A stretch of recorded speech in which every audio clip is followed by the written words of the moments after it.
పరిశుద్ధ గ్రంథము నుండి ఒక్క వచనము విందాము.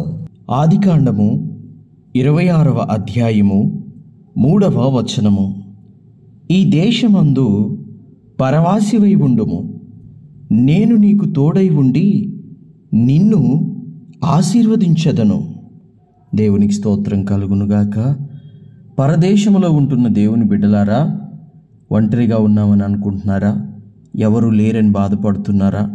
కుటుంబం ఒక చోట, తల్లిదండ్రులు ఒక చోట, నేను ఒక చోట, నా బిడ్డలు ఒక చోట, నా భర్త ఒక చోట, నా భార్య ఒక చోట. మనసు నా వాళ్ళని చూడాలి అని అనిపిస్తోందా? నీ దేవుడు నీకు తోడుగా ఉన్నాడు. ఏ కష్టం వచ్చినా, ఏ శ్రమ వచ్చినా, ఏ వ్యాధి వచ్చినా, ఏ బాధ వచ్చినా నీ దేవుడు నిన్ను ఆదుకుంటాడు.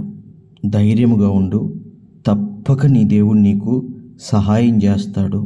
నీ చదువులో ఎదుగుతావు, ఉద్యోగంలో ఎదుగుతావు, నీ వ్యాపారంలో దీవించబడతావు, నీ కుటుంబం ఇక్కడ దీవించబడుతుంది.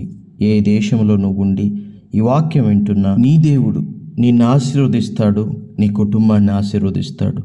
ధైర్యంగా ఉండు. ప్రభువు మాటిచ్చినవాడు, నమ్మదగినవాడు గనుక తగిన కాలమందు ఆయన వాగ్దానాలు నీ పట్ల నెరవేరుతాయి. దేవుడు నిన్ను చల్లగా దీవించి ఆశీర్వదించునుగాక. ఆమేన్.